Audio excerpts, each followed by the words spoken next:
Senhores, eu recebo com profunda indignação e enorme preocupação institucional a decisão liminar proferida pelo ministro Flávio Dino, que suspende os efeitos da quebra de sigilo aprovada pela Comissão Parlamentar Mista de Inquérito do INSS.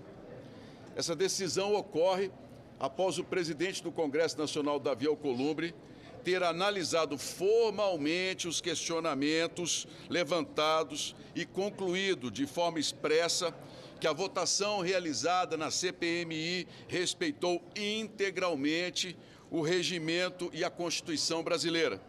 Ou seja, a própria presidência do Congresso reconheceu a legalidade do procedimento e manteve a decisão soberana da comissão. Ainda assim, a investigação que busca esclarecer uma das mais graves fraudes já cometidas contra aposentados e pensionistas e idosos do Brasil sofre agora mais uma interrupção. Estamos falando de brasileiros que trabalharam uma vida inteira e que olham para o Congresso Nacional com a esperança de que essa investigação leve os culpados a serem punidos. Homens e mulheres que contribuíram durante décadas acreditando que o Estado estaria ao seu lado na velhice. Viúvas que dependem de uma pensão para sobreviver. Idosos que precisam daquele benefício para comprar remédios. Brasileiros que confiaram no sistema e agora descobrem que foram vítimas de um esquema que desviou recursos justamente daqueles que mais precisam. Há também um fato grave que precisa ser registrado. Até este momento, a CPMI não foi oficialmente comunicada ou notificada da decisão do ministro. Tomamos conhecimento do conteúdo da liminar pela imprensa e não pelos canais institucionais que normalmente são utilizados para comunicações formais entre os poderes da República. Quando o Congresso precisa se manifestar perante o Supremo Tribunal Federal, somos obrigados a fazê-lo por meio de advogados e pelos sistemas próprios da Corte. Mas quando uma decisão do Supremo atinge diretamente o funcionamento de uma comissão parlamentar de inquérito, a comunicação sequer chega pelos canais institucionais da própria comissão.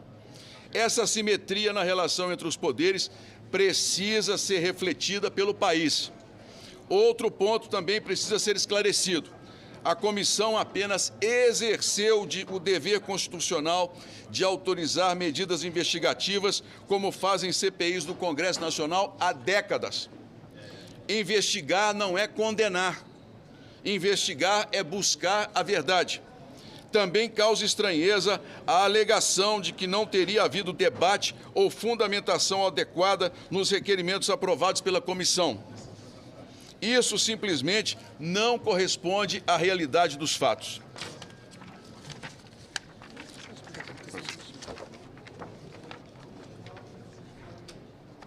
Na forma regimental, parlamentares utilizaram da palavra para defender ou criticar os requerimentos em pauta.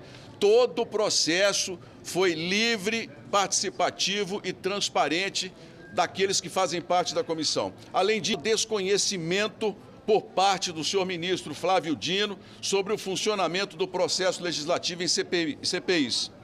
A fundamentação dos requerimentos investigados está registrada por escrito no próprio corpo de cada requerimento, com a justificativa detalhada que demonstra os indícios e a necessidade de cada medida para a investigação. Quando parlamentares aprovam o requerimento, aprovam também a justificativa que o acompanha.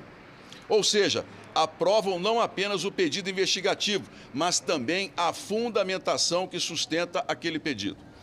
Essa é a prática consolidada das CPIs no Congresso Nacional. Essa é a prática que existe há décadas. A votação simbólica e em globo de requerimentos investigativos sempre foi utilizada em CPIs do Parlamento Brasileiro. A prática de votação em bloco é utilizada há décadas pelo próprio Supremo Tribunal Federal. Chama-se votação em mesa. Os processos não são analisados individualmente, são analisados em bloco pelos ministros e não há nenhum questionamento constitucional em relação ao trabalho do Supremo, apenas em relação ao trabalho desse parlamento. Foi assim na CPMI da pandemia, foi assim na CPMI dos atos de 8 de janeiro. Ambas aprovaram inúmeros requerimentos dessa forma e isso jamais foi questionado.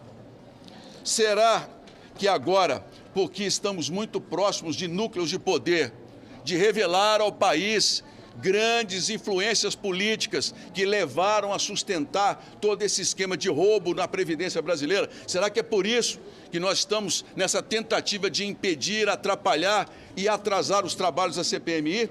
É uma pergunta que eu deixo aqui em nome do povo brasileiro.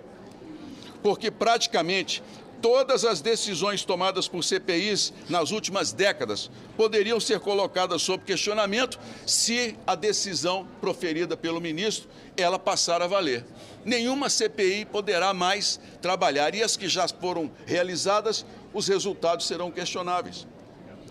Há ainda um outro aspecto essencial. CPIs possuem prazo determinado para funcionar. Investigações da Polícia Federal podem durar anos. Mas uma CPI precisa cumprir sua missão em poucos meses.